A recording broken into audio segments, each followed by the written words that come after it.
Hello. Hey, Welcome we're back. I'm Olivia. and I'm Amy, and And this this is Girls Gone Spooky. Heck yeah. Yeah, Back heck yeah, that's with right. a little summary episode.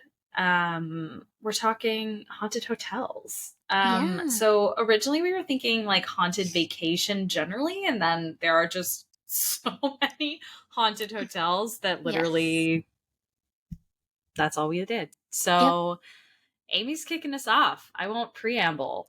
Okay, yeah, let's just do it. Let's do it. Okay, I have 3 today, so we'll start in Charlotte, North Carolina. So, Charlotte. yeah, Charlotte. The Dunhill Hotel. It's supposedly Charlotte's only historic hotel, and it's had a haunted reputation like almost its whole lifespan, and I'll explain why. Built immediately haunted. Yeah. Within a couple years, actually. It was, Oh, wow. Okay. like truly. Yikes. So it first opened as the Mayfair Manor in 1929. It was half hotel, half permanent residences. And the rumors of it being haunted likely started because there were an inordinate number of suicides that took place there. And yeah, apparently the majority of these happened during the Great Depression, when people were very down and out. And at the time, the Dunhill was Charlotte's tallest building. So you can see where I'm going with that. Yeah. It's dark. Yeah. Built in 1929. The Depression was 1930, right? So, yeah. Immediately things go south. Yeah. Immediately bad. Yeah. Immediately Immediately bad haunted. Yeah. So that's unfortunate. And that is sad. yeah. I couldn't find an explanation for why, but apparently the 9th floor is the most haunted floor. And more specifically, rooms 905 and 906 have a lot of activity going on. And I found a story on Reddit from somebody who stayed in room 906. So it was DC Panthers fan says, I am not normally a superstitious person, but after staying last night in room 906, sorry, a little stitious. I can see where you're going already. Mind reader. But I am a little stitious. But I'm so sorry. But I am a little stitious. I'm so sorry to cut you off. So I love that. Just such an early on derail, but yeah, I had to. Perfect. I mean, there's like no better joke than that. No. So stupid. I love it. I love it. Okay, proceed. Sorry. Okay. So this person is only a little stitious. Yeah, right. Okay. But they're reconsidering after staying in room 906. So every moment in that room felt off. When I first entered the room, I had this uneasy feeling. I laid down to relax a bit, but my heart kept racing. I finally got a nap in before the game. I don't know what game, but it wasn't the restful. DC Panthers game? Yeah, probably. Wait, DC Panthers? Isn't it North Carolina Panthers? Yes, I or actually maybe have they no live idea. in DC. I have no clue. Anyway, okay, sorry. Yeah, well, probably the Panthers game. Yeah, a Panthers game. Okay, that makes sense. So, on returning from the game, the big game, neither of my key cards worked. When I got in the room, the curtain was drawn over the closet. It was open when I left. I hate a curtain over a closet. I don't know why it's worse. Creepy. Yeah. And the desk lamp was on. So I kept waking to strange noises all night, tapping noises like somebody drumming their fingers on the furniture. And this morning, the cabinet, which contains the refrigerator, was ajar, and it takes effort to open it. When I asked the staff, what's the story with 906, they locked eyes with each other and asked, why do you ask? I explained what had happened and was Scary. told that 906 is supposedly the most haunted room in the hotel. And after checking out, I felt relieved. So, just a little quick one. A quickie. Yeah. And just for another little mystery of this hotel, in 1988, when they were doing a big renovation, construction crews found human remains in the basement. Oh, come on. And it's still unknown who the person was or how they died. Ew, that's worse. Yeah, just a big mystery. So much worse. Yeah. Yuck. So, yuck. Anyway, that's the Dunhill. Okay, hate that. Never going there. Yeah, no, probably not. And, okay, number 2 is the 1886 Crescent Hotel, which is in Eureka Springs, Arkansas. And a place I've been dying to visit.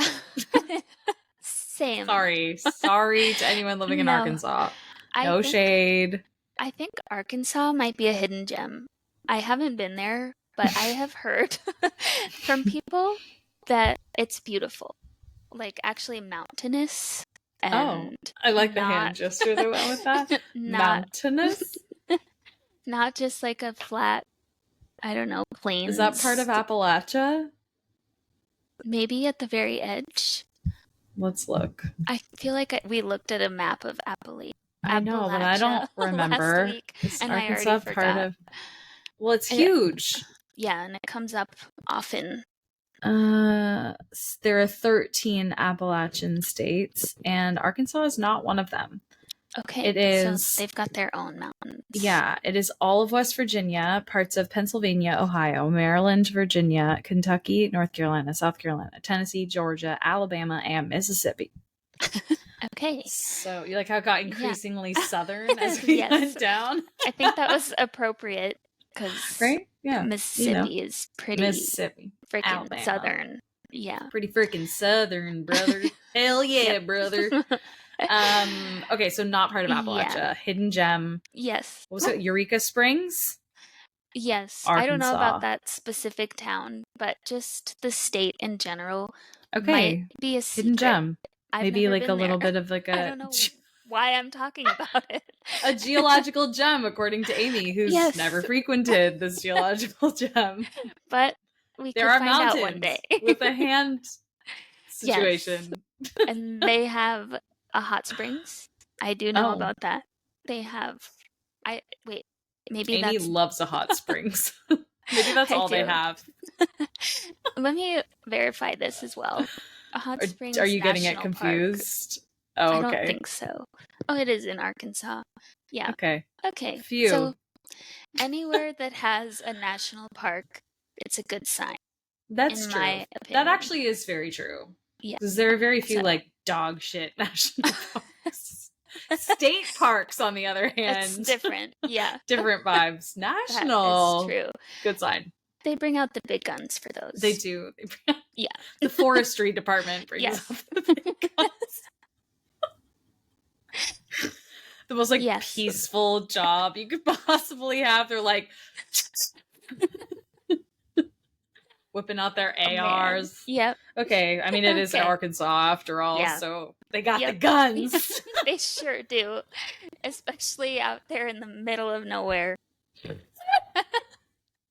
Oh, wow. I just farted. She's farted. Oh, loud. Miss Piggy. Okay. Miss Piggy. Peppa Pig. It's me. Okay. Peppa Pig. Okay. We gotta get to it. Yeah, we'll post a picture of Arkansas for today's episode. I want everyone to see. I do too. I'm wrong or obviously. Not. Yeah, okay. Oh my god, wait, and you said that and I just remembered I forgot to post the creepy photo of Blobby. Damn it. Oh no. Okay, I'll post it to our Instagram story after this. Okay. I will remember. Okay. It's follow up. Perfect. Okay, anyway. I'll get back to it. So, Arkansas. This hotel has a wide variety of spirits. This bar has everything. Okay, for the SNL fans. This hotel Stefan has it all. Yeah, Stefan. The sleeves. Ghosts. A human Hot springs. beatbox, which, if you haven't heard of it, it's a guy skateboarding with a midget on his back yelling a song. It's like, what? Oh my god, those are some of sorry, the best. not a midget, a little skits. person. Yes, that's right. Some of the best skits on SNL. Yeah, okay. ever. Oh my god, I'm so sorry. It's okay. This hotel has it all. Tell us. We gotta get to it. Okay, so it's said that after the frame of the hotel was constructed, so like the scaffolding, in the 1880s, that one of the stonemasons fell to his death to what is now room 218. And this room proves to be the most spiritually active room in the hotel and has attracted television film crews because of the quantity and quality of the sightings reported. I didn't look it up, but I have to imagine that Zach Bagans has been there. For sure. So, I was going to say Ghost Adventures 100%. Yeah, is one of those. Yep. Okay, so throughout the history of this hotel, employees have referred to the entity as Michael, and they call him a poltergeist because of the things that he does. For example, people have witnessed hands coming out of the bathroom mirror. No. What does that mean? No, dude. That's terrifying. No. I can't deal with that. And cries of what sounds like a falling person. Oh, God. And then, bleak. Yeah, the door of the room opening and then slamming shut. And after it closes, it's really hard to get it open again. Which is so if you're inside, you're stuck? Yeah. That is an actual nightmare. Yeah. And yeah, there are a lot of like standard spooky stories in there, like objects being moved around, people in Victorian clothing, things like that. But this one story, just very short, caught my attention, that this couple was there staying, and they told one of the ghost tour guides that on their second night, they slept with just the sheet covering them, and then they both woke up in the middle of the night, like dripping sweat, because somebody was tucking them in with the comforter on, and it happened 3 times throughout the night. So like they'd cool down them in and then get tucked in again, and then cool down and get tucked in, which is just like kind of sweet, but also very. First of all, just don't touch I'm hot. me. Second of all, don't touch me, ghost. Yeah, exactly. Oh, that's really scary. Yeah. So anyway, there's another weird part of this hotel's history, that in the 1930s, it was bought by somebody named Norman Baker. And Norman was a doctor, but not really. She used air quotation marks, you guys. Who claimed to have discovered a cure for cancer. And originally, he was treating patients in an actual hospital, but it was eventually found out that he did not have a medical license. Wait, and did you and I talk about this before? I feel like I'm having deja vu. I don't remember it, because I feel like we would have had this detail that's coming up. Right. Okay, continue, sorry. But no, I think we've had like doctors, fake doctors in stories. But the cure for before. cancer thing I've heard before. Yeah. Well, let's see if you remember this. Okay, yeah. So this cure was actually killing pretty much everybody that he gave it to. So he got kicked out of his actual hospital. Mm-hmm. And the side note is that the ingredients for his cure were corn silk, watermelon seeds, clover, water, and carbolic acid. Does that sound familiar to you? Not the ingredients, but maybe it was on another podcast or something. I have absolutely heard about this person. and carbolic acid. Yeah. I don't even know what that is. What even is that? It sounds like something you'd put in your car. Yeah, it does. The rest of the things sound like, you know, when you're little and you like go around making ingredients to a potion? Yes. And you just put random shit like clover and watermelon seeds. Yes. Like that just literally sounds like something a child would potion. Do. Yeah, it does. Yeah. Yeah. But carbolic acid is a very poisonous chemical substance made from tar and also found in some plants and essential oils. Like, I feel like that's something that literally either you put into or comes out of your car. Yeah. So, my dad will have a field day with that if I'm wrong, but tar, I mean, okay. It'd be like on the road. Uh-huh. Anyway. Yeah. Okay. That's terrible. Just killing people, saying you have a cure for cancer. Yes. So, yeah, he got kicked out of the hospital for that, but he was never prosecuted or didn't get in trouble or anything.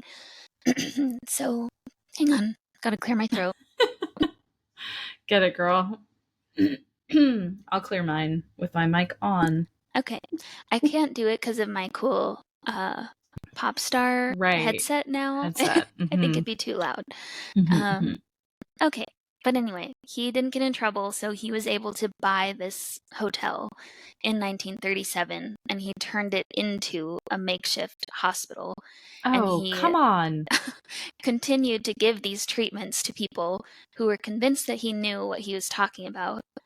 And he was a popular radio personality at the time, and I think that's probably why people kept coming to him, because he would advertise I have the cure and get the one person that got better or something on there, and then people would give up their life savings to be treated by him. And now today, for some reason, they have left his morgue intact, and it contains his autopsy table and the walk-in freezer. Okay, so are there, do people have a belief around he was just crazy? Or I feel like there are three outcomes. He was crazy. 2, he was also a little bit crazy but genuinely thought he had something. And 3, he was just a serial killer. Yeah, I don't know. I think he was at the very least a con man, because he would take people's money and with no remorse. I guess that's the other option. Yeah, and it said somewhere, I didn't write it down, but that he had $500,000 at one point, which is a lot of money. Yeah. That he would keep in separate safety deposit boxes, and he had an accomplice. So it just sounds like a con man situation. So kind of just didn't care that people died. So psychopath. Oh my god. Yeah. All right. Yeah. A nice little combo of the 3. Yeah, exactly. We love that. Jesus. Yeah. Yikes. Okay. So moving on from him, we have a final hotel, which is the Hotel Monte Vista, or Monte Vista, probably. You're let me just say it white really quick. Yeah. It's in Flagstaff, Arizona. And I found this on the hotel's website, so they're very much advertising. And I don't think we've talked about this before, but we'll see once I get into it. So they have it broken down by room, basically.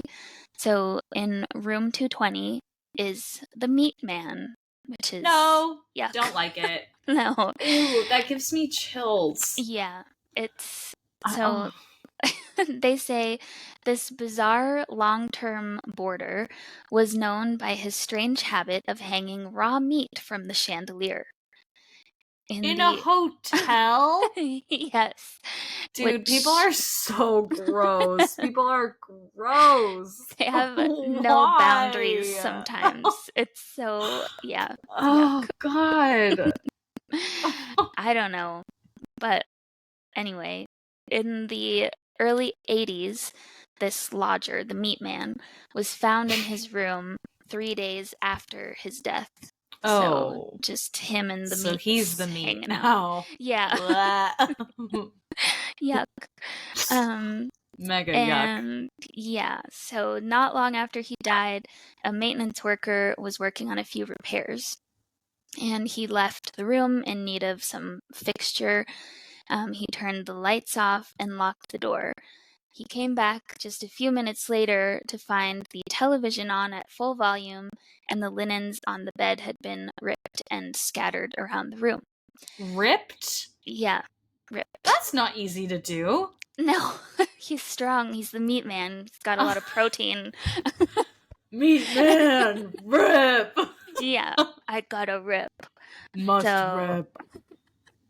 Yeah, but Do you think Dave could rip a sheet in half? maybe. I don't think Noah could. And that's not like a diss. I think that would be really hard to do. Yeah. Unless it had a hole already, Right. like a little tear, then I could even do it. Anyone could, yeah. I don't know. Maybe we'll experiment. I have a lot of sheets. Maybe I just have like really thick sheets, but I don't know. Maybe I'm like really overthinking this. It's probably not actually that hard. But, well, I don't know. Maybe we'll try it. Just out of honestly, curiosity. Give it a go. Let me know with some old ones. Yeah. I'm always surprised by how strong Dave is. Like, I don't know. That's fair. And it feels like it just comes out of nowhere sometimes. Like, I don't know. He'll carry things all by himself when we're moving, and I'm like, how are you doing that? How are you doing that? Yeah. But that's 600 pounds. How are you doing that? Exactly. Things like that. But Noah's going to be mad. If Noah ever listens to this episode, he's going to be like, are you fucking kidding? You think I can't rip a sheet? A sheet? It's not even a millimeter thick. You think I can't rip that? He's going to be so annoyed. I have faith in you, Noah. I do too, actually. Now I've really I'm second guessing my initial assessment. Yeah. Okay. Well, let's give it a go. Let's give it a go. Okay. An old sheet that I can rip up. Perfect. Okay. Report back. Okay. So let's see. Oh yeah, last thing for the meat man. It's common for the television in there to turn on and off by itself. And some people have also reported cold male hands touching them in their sleep. I don't know how you know it's a male, but I guess hands. Like big and rough. Yeah. From handling meat all day. Yeah. Ew. Handling meat and watching TV, apparently. Yeah. What a life. I wouldn't want to be visited by the meat man. That's for fucking sure. Yeah. I hate it. No, I hate that. Yeah. Okay. Next room is room 306. So, and they call these the women of the night. Oh. And it says, years ago, Flagstaff's red light district could be found just south of the railroad tracks 2 blocks from the Monte Vista. In the early 1940s, 2 prostitutes were brought to room 306. During their visit, they were killed and thrown from their 3rd floor window to the street below. Jesus. Yeah. Over the years, numerous guests have reported being awakened in the middle of the night and unable to return to sleep due to a feeling that they're being watched. The majority of the time, our male guests report the feeling of having hands placed over their mouths and throats and awakening feeling unable to breathe. Which, no. Vengeful. Yeah. Vengeful, Nana.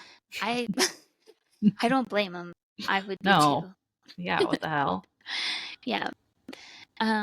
Okay, then there's a phantom bellboy who a lot of guests have reported a knock at their door and then a voice saying room service, but when they open the door, no one's there. And even Mr. John Wayne himself has experienced this phantom bellboy when he stayed there. So pretty cool. It's interesting that he says room service, because I feel like the knocking is like so common in these stories, but the room service like the nice, friendly. Yeah. He's like a little teenage boy, probably. Yeah. I don't know. Yeah, it is cute. And I was looking to see if I could find any Reddit stories about like people who actually stayed in this hotel, Mm-hmm. and there were some, but it led me to another hotel that I just have a quick story from, Mm-hmm. like very short. It's the Jerome Grand Hotel, which is also in Arizona, and I just feel like we haven't heard a story like this before, which I kind of am surprised with haunted hotels. But this was a staff member said that I once received a phone call at the front desk from an unoccupied room and heard a Oh. lady say something, but it was unintelligible. I called back and there was no answer. I walked up there and the room was vacant and no one was staying in it.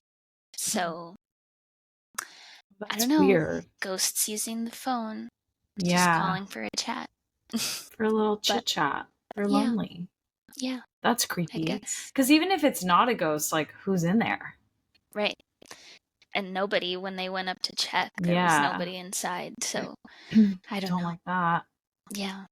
And I Don't can't like that one remember, bit. somebody in the comments wrote about Aziz Ansari, his little bit that he does about Oh. ghosts. And he's like, you always hear ghost stories of how the light switch will keep coming on and off, or the water in the sink randomly starts running. Oh, Ghosts yeah. aren't trying to scare us, they're just fascinated by modern technology, which is so I love funny. that. I love that. And That's so kind good. of a good point. Yeah, It's such a good very. point. Yeah. I don't think it was Aziz Ansari, but it's like similar vibe of someone was like, you always see them like messing with the water or like, the electrical or whatever. Like, why Hmm. don't you ever see like a millennial standing in the corner like, what's your Wi-Fi? Yeah. Which is like That's way so. more I realistic know. for Yeah. our age group. So like someone in Victorian garb, never Right. low-rise jeans Yeah. from Abercrombie. I wonder when that will switch. Like, When that'll how start. far in the future is it going to be like, oh, this ghost was wearing Juicy Couture sweatsuit, Literally, I mean, really talking on a though. Razor cell phone? Razor, a hot pink Motorola Razor. Yeah. Yeah. Did I tell you that I have been like genuinely considering switching to a flip phone? No. If I didn't have a That's. work phone, I would Oh, switch, yeah. Mm-hmm. I think. Just for a Yeah. little. Because like you can Yeah. always get a smartphone back. But like, Right. God, just like T9 texting and just Yeah. simpler situation. I don't Mm-hmm. know. I probably would die without an iPhone, but Yeah. it just, I'm like tired. I like the amount of times I notice myself looking at my cell phone when I just Mm-hmm. like don't need to be looking at it. Yeah. Same. I have a Walking down problem. the street, Yeah. I'm like, I don't want to Like, be, why? Yeah. why? I want to be Mm-hmm. like looking at the world, not at this like tiny little world. Right. Yeah. Or like I'm opening a document that's taking more than 3 seconds to load and I'm like, Yeah, Instagram. It's literally. pathetic. Yeah. It's so I get so Yeah. frustrated with myself. Mm-hmm. Yeah. Um okay, my turn. Yes. Go for Okay, it. so I had to sideline two that I want to eventually come back to, but Okay. honorable mentions to the Mount Washington Hotel and the Biltmore in Miami. I will cover them eventually. I will find a theme to slip them Okay. into. Okay. But I ended up going in a different direction because I just like started with one that actually one of our listeners asked me to cover. Oh, cool. So shout out to Allie. That's Ah. actually located in San Francisco. It is the Fairmont. And then I Oh. went down just like a total rabbit hole on Reddit. And then I was like, Okay. I have too much content now. Yep. Okay. Perfect.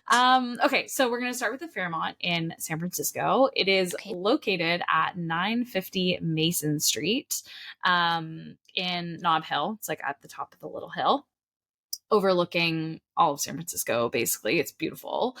It dates back to 1903 when two sisters, Teresa Fair Ulrichs and Virginia Fair Vanderbilt, both née Fair, decided to build a spectacular boutique hotel in the heart of San Francisco's Nob Hill.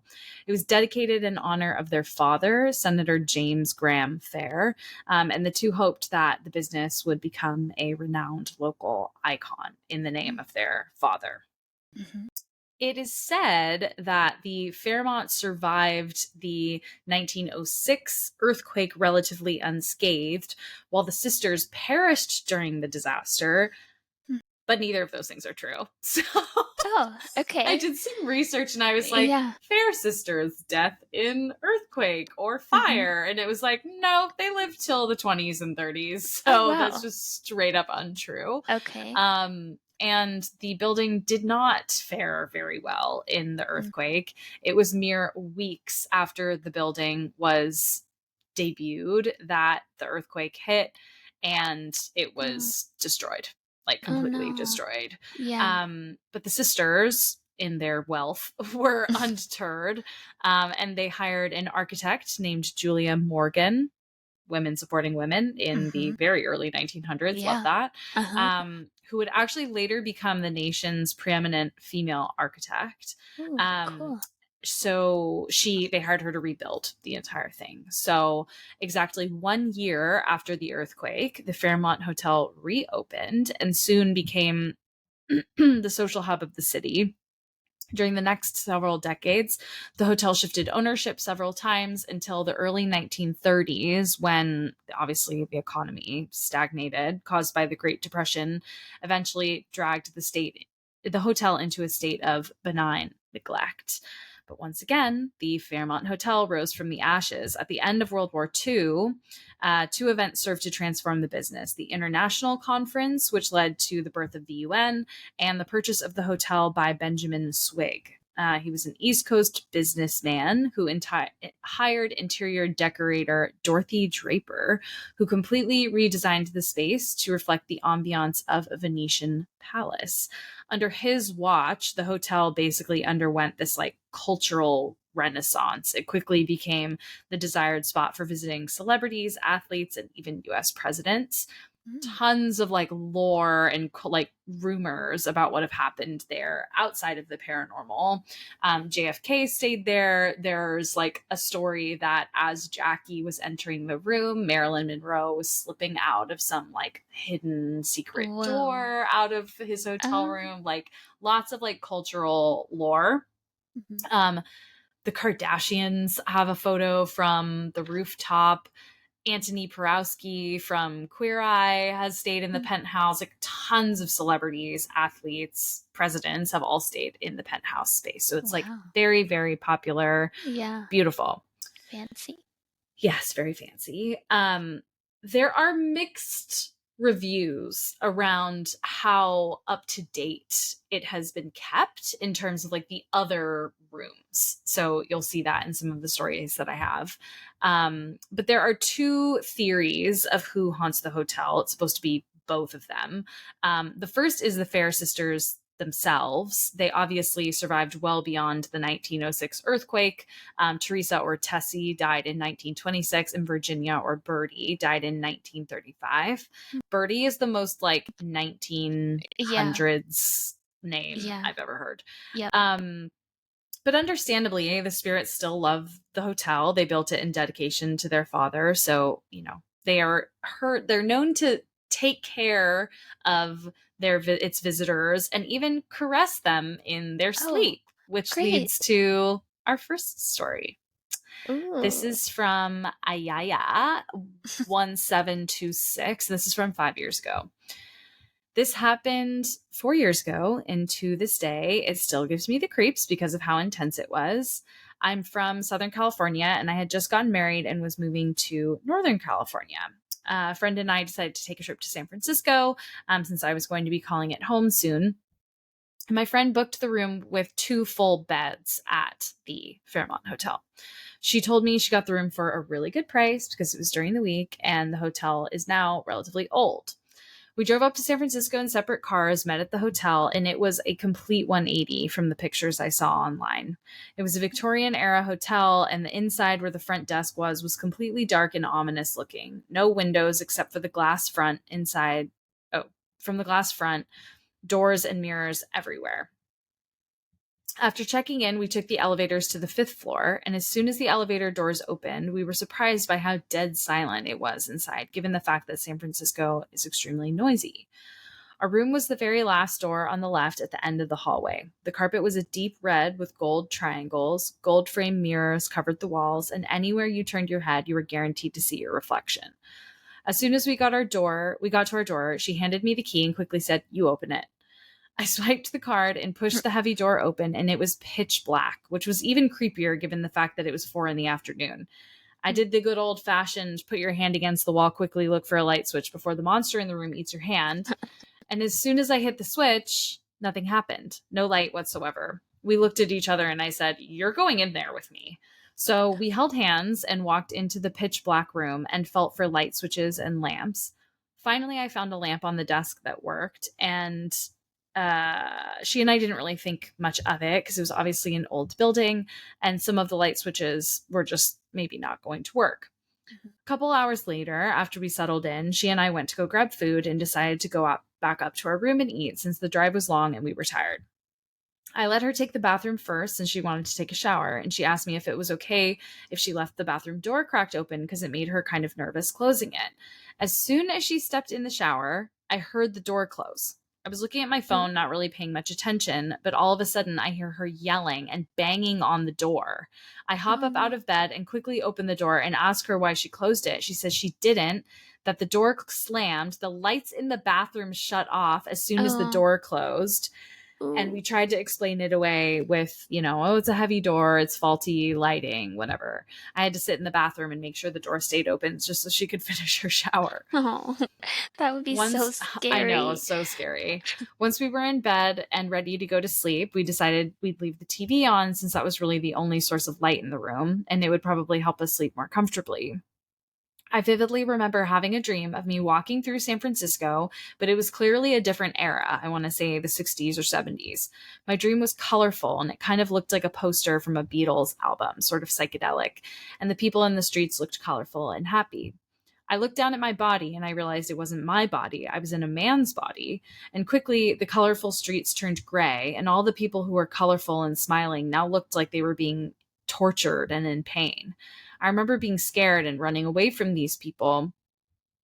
I could tell I was panicked, trying to get away from something, and then suddenly I woke up and the room was totally dark. I thought I was still dreaming for a second because I knew for a fact that we left the TV on. My eyes adjusted to the dark and I could see my friend sleeping in the full-size bed next to mine. I turned on my right side, which was the side the only window in our room was facing, and I tried to go back to sleep. Suddenly, the room went cold. So cold that I could feel it kissing my cheeks.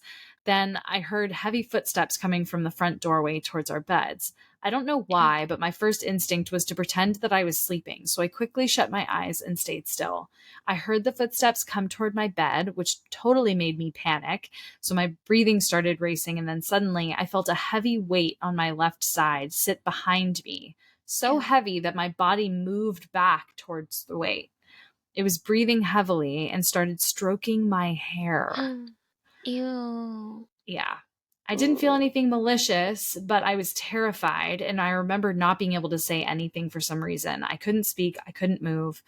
Finally, after what felt like minutes, I found the strength to sit up, and I start yelling my friend's name. "Jessica! Jessica!" She woke up and quickly ran to the desk lamp and turned it on. I told her what had happened. We looked all over the room, checked the door to make sure it was still locked, and ended up sleeping in the same bed for the rest of our stay. After that vacation, I talked to my friend about what had happened. He did some research, and turns out the hotel we stayed at is known for being haunted. Wow. I'm surprised they Very made it through the rest of creepy. the vacation. Right. I know. After that.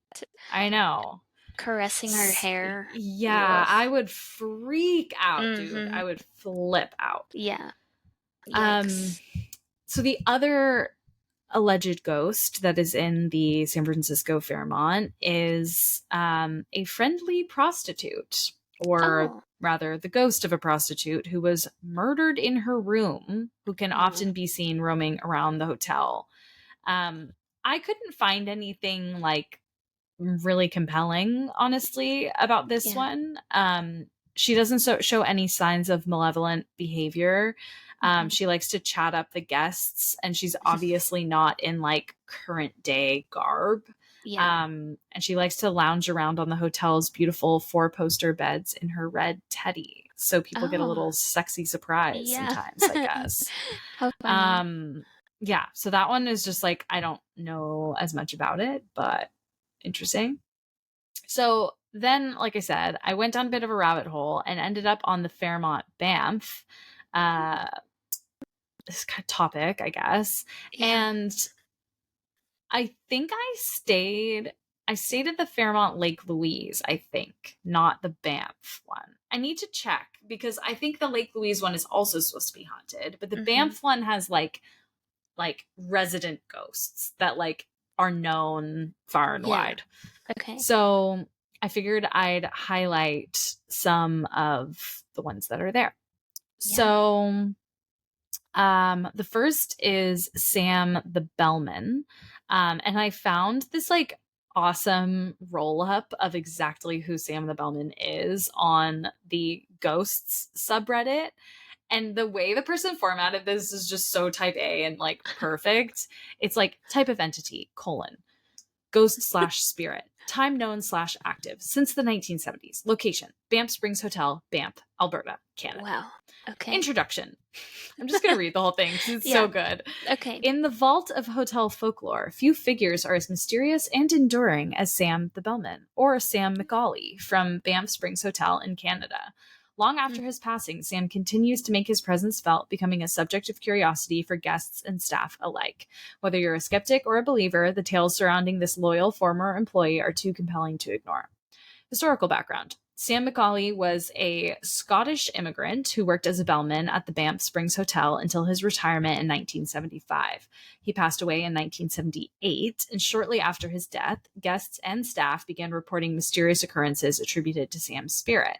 These reports have persisted for decades, making him a lasting part of the hotel's legacy. Appearance specifics. Usually seen in his 1960s or 1970s bellman uniform, appears both transparent and corporeal in different accounts, generally encountered in the vicinity of his old workspace. Notable traits. Helpful disposition, often assists guests with locked doors and lights. Known to frequent specific hotel locations, most commonly reported near the service elevator in room 873.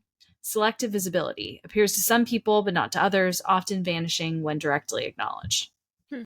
Speculation and theories. 1. Guardian spirit. Some believe that Sam remains at the hotel to continue his duties and look out for guests. 2. Unfinished business. The theory goes that Sam has some unresolved matters that keep him attracted to the hotel. 3. Natural phenomenon. Boring. Yeah, boring. Additional info. The frequency of sightings and experiences attributed to Sam seems fairly constant without any noticeable increase during specific seasons or around particular dates. No definitive evidence has yet been produced to explain these experiences scientifically. So that is Sam the Bellman. Of course, people definitely have seen him. There have been tons of sightings of him. Yeah. Like they said, very helpful, usually like helping someone with a locked door. That's the part that's crazy to me though, that like he's showing up in this like old school garb. So if you like go to the front desk and you're like, oh, can you help? Like I have a tip for that guy who helped me get into my room. And they're like, oh, what did he look like? And then you describe him and they're like, yeah, that's not what our uniform looks like. Yeah. So I don't know. There's just something very, it's very weird. To imagine like talking to a ghost and not knowing is pretty crazy. It's wild. Yeah. Ghost Bride. So, and also we'll get back to room 873 and like that vicinity because there's like some connected stuff. The second resident ghost is the Ghost Bride. So the story goes that a young lady due to be wed in the hotel was descending a staircase, which was this like spiral staircase by the ballroom, to go to the ballroom for her first dance with her husband.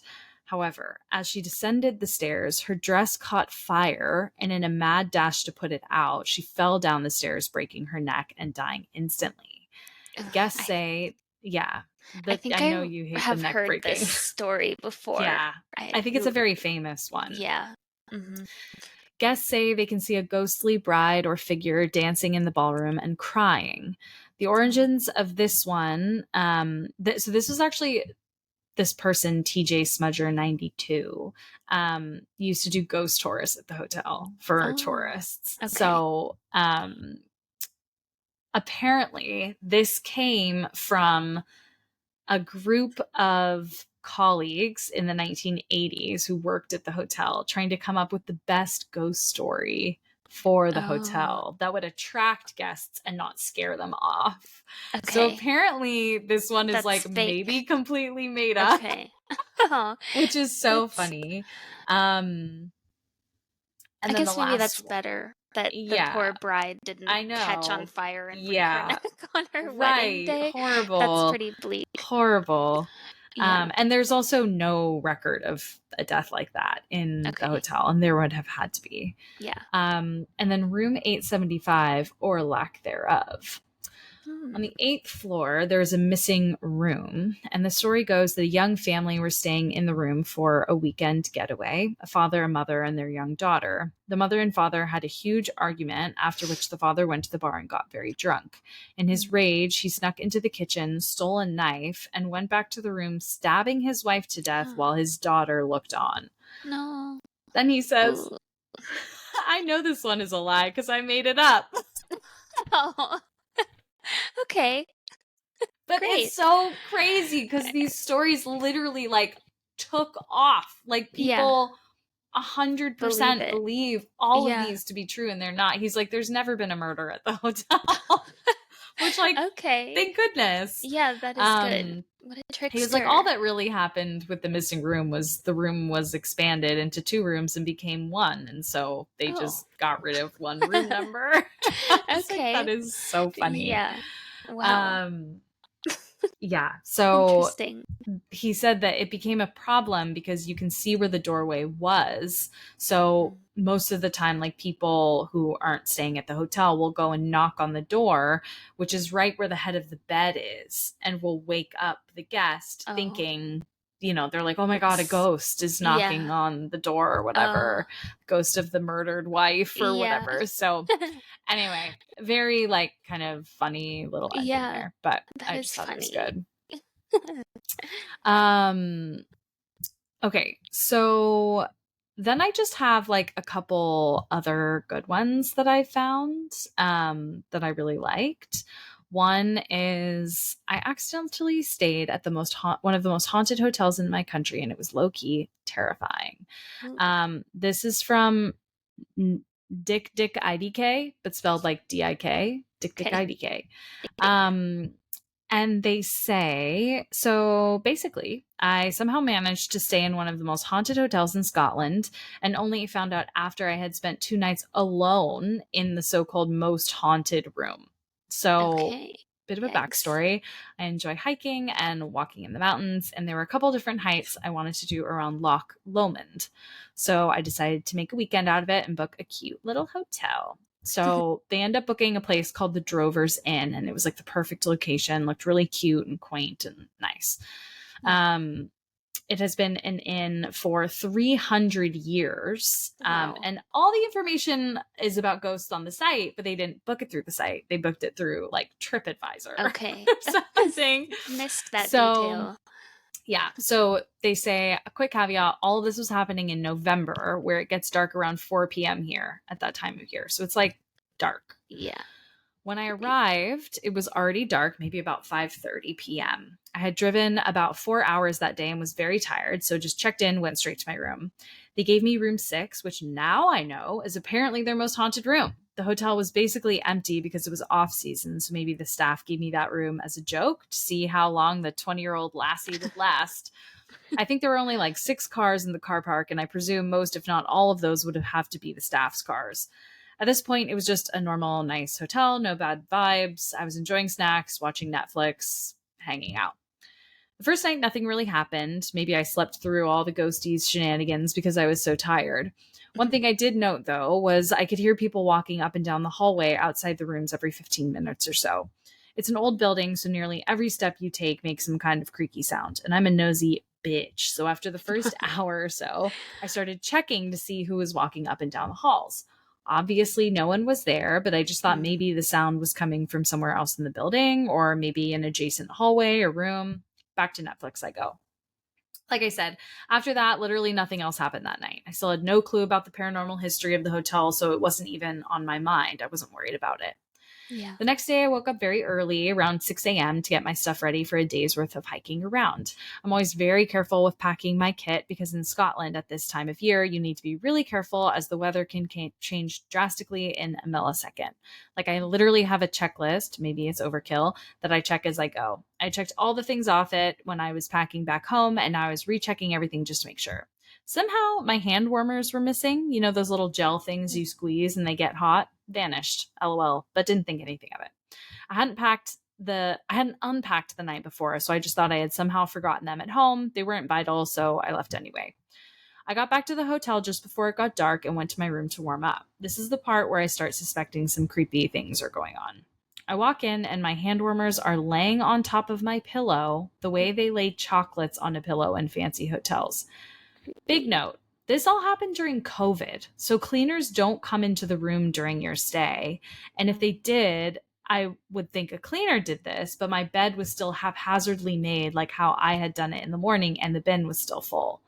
This low-key terrified me and definitely gave me chills, but it wasn't malicious, and if anything, the ghost was kind of helping me. I went for a long meal to avoid going back to my room alone.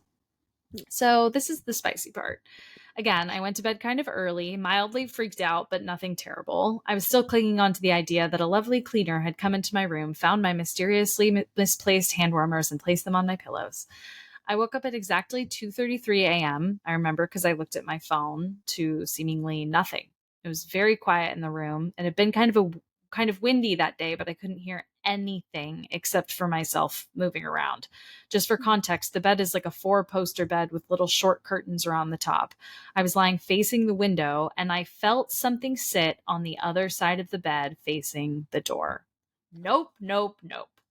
My first thought was, there's someone in the room. But it was so quiet, I think I would have been able to hear even another person breathing. The fucking curtains for the windows were slightly open. I think I had done that actually. And I could see the reflection of myself in bed because the light was coming in under the door from the outside hallway. But it was blurry because I'm a little bit blind. I could see no one was behind me, but I could feel someone sitting there like that. Like I was sliding into the dent they were making. And like I feel like we all can imagine what that feels like when someone climbs and you kind of roll back towards them. Yeah. Yeah. As I was so focused on this empty space, I didn't notice the little curtains around the top of the bed were moving. Again, nope. Like I said, this is an old stone building. Sure, there are drafts, but not enough to make one of these heavy curtains move this much, and there was no air conditioning or air heat to make any wind. I lay there for what feels like an eternity until I found the courage to turn the lights on. When they turned them on, I still felt the person or thing there, except this time the reflection in the window was clearer. And it showed a dark fucking shadow sitting behind me.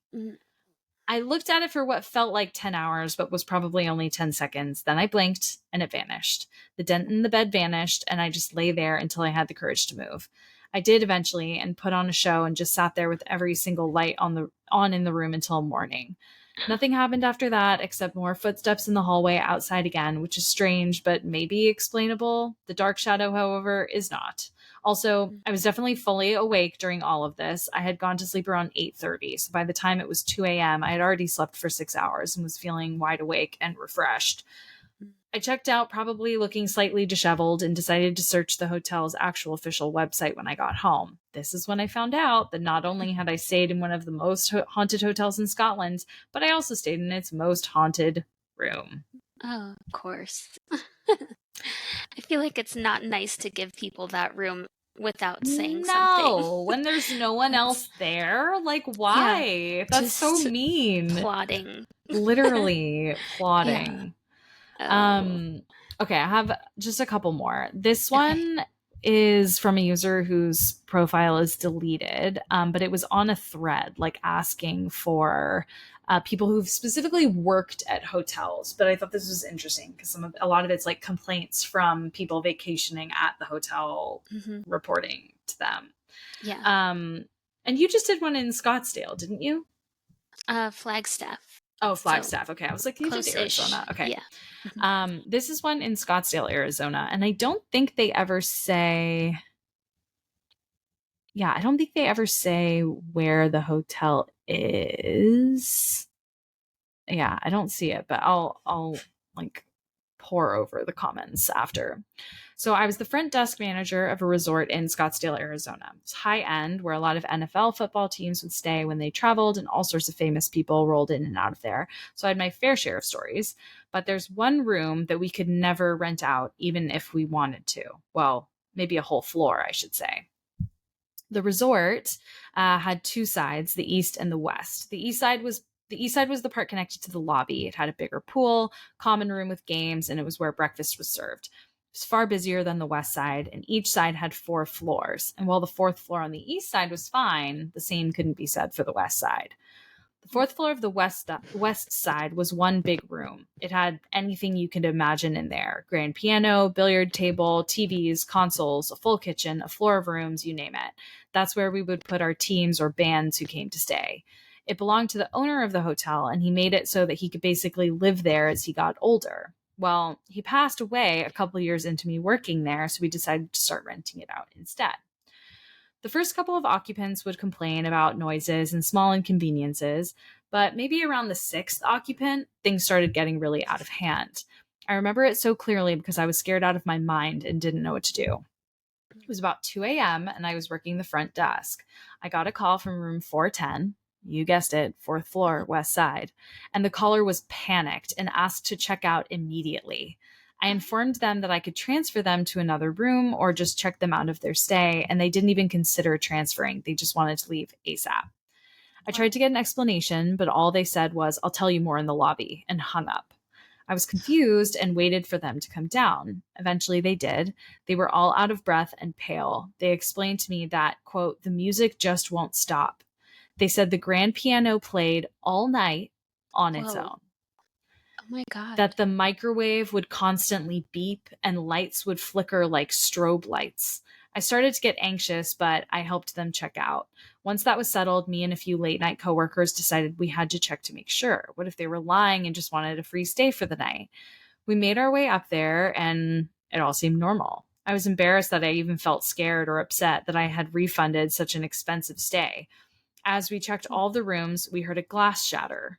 We went back to the kitchen to see an alcohol bottle broken, and there were shards and alcohol all over the floor. Next thing we knew, it was all happening. The lights were flickering. We could hear Whoa. footsteps, doors slamming closed, and honestly, more than I can even recount here. We ran out as soon as possible. We agreed we would never rent the room out again and only give tours if specifically asked. When the Oh. company got bought out, I warned them about room 410 before they fired me, but all they said was, "We get it. Maids don't want to clean up that floor of the room, right?" And that was the end of it. No one believes me. Only the people who are in that room know what happened, and everyone else calls it bullshit. But it happened, and I have the scars to prove it. Whoa. That is so scary. I know. Intense. I know. Very, very, very intense. So I have one more that's really like a compilation, but I'm just going to read one part of it. Okay. So this is from we're taking a hop across the pond to London. And this Okay. is the Radisson Blu Edwardian Hampshire Hotel. Radisson. Stayed, actually, is this right? Hold on. Sorry, I'm making sure oh yeah, okay. This is like a little quickie. Stayed a few years ago. My partner and I both saw a ghost. It was a man in a black cloak, mid-length, and a hat, very short in height, and he ran in front of us and into the lift. Right as the doors closed, I pressed them to open, and to our shock, there was nobody in the lift. This was thrilling and shocking to us as we both saw the same thing, and we were sober. And then they were asking, like, has anything ever been reported like this? Did some research, and it used to be the Royal Dental Hospital, and the building dates back to 1858. So plenty of history. Would love to return to the hotel and maybe do a ghost hunt in the lift area. Fascinating. Great hotel. Wow. So, and then this is the last one I'll do. This one's a little bit longer. This is titled Nightmare in the Reno Hilton. I stayed at the Reno Hilton for a few nights. After checking out, we decided we wanted to stay one more night in Reno, but our hotel was sold out. So we drove around a bit and went to some Motel 8 or something similar. Our plan was just to see the town a little more, go back, sleep, and leave early. Anyway, we check in and head to our room. This was early evening, still light out, and we're walking down the hallway, and the hair on the back of my neck stands up. That's weird, I think. I worked in the hotel industry at this time in my life, and I'm very used to being in hotel establishments. I get to my room, and as I walk in, a strong gust of wind blows down on me from above. Like cold air. At first I thought it was one of those bug blowers for whatever reason, but I didn't know why there'd be an individual one in the hotel room, and there didn't appear to be an AC vent on the top. So I walk in, don't think much of it, set my stuff on the bed. My girlfriend follows me. It felt very uneasy, but I said nothing. My girlfriend sits on the edge of the other bed, and not even 10 seconds pass when she says, I am not staying in this room. It's scaring the shit out of me. I asked her why, and she said, I don't know, but something is very wrong. I obviously felt it too. I peered into the closet and bathroom area. It was very, very dark, and I had no desire to even go near it. And then I glanced up above the door to see what caused that huge rush of air to blow, and there was just nothing there. I picked up my stuff and told her, let's go, let's get out of here. As fear gripped us, we swiftly returned to the front desk. The clerk's subtle nod signaled an eerie understanding, and without a word, they filed a refund. No questions asked, no explanation needed. The encounter left us very unsettling, pondering the clerk's tacit acknowledgement. Could he have known the room's sinister secrets, or maybe that something was waiting in there for us? I really can't explain the overwhelming feeling of needing to just leave, not only the room, but the entire place at that point. Later, I asked my girlfriend if she had felt that gust of air, and she said no, but she did feel weird and scared as soon as she walked in, but didn't want to say anything to me until it was just overwhelming. I wish I had some sort of conclusion here, but I didn't wait around long enough to find out what it was. I can definitely say something very evil was lurking in that room that day. Whether it was a bad person or bad spirits, I know we avoided a very bad situation by immediately leaving. Whoa, that would be so terrible if he knew. I know. What and he put was them in there sending them anyway. to. Yeah. I know. Mm. Hopefully not. Maybe he just knew that that people sometimes felt bad in there, but he was like, I got you. Here's your refund. Yeah. I don't know. Yikes. Weird. Yeah. Yeah, so those are my haunted hotels. I love it. There are so many. Good. I know. And there are so many, there are so many more that I wanted to cover, and it's just not enough time. I know. I kind of wanted to find like a haunted Hilton, like what you just did. Yeah. There aren't as many of those as like this historic, which makes sense. But I wanted to find like a haunted, like a chain, Hyatt. like a La Quinta or whatever. Exactly. But I couldn't find any, but maybe in the future. The Reno Hilton apparently is not the jam. Yeah. Okay. So Reno's kind of an odd place anyway. It is kind of an odd place. Anywhere where there's gambling, I feel like is just kind of a weird vibe. Yeah. Yeah. It's true. In my personal opinion.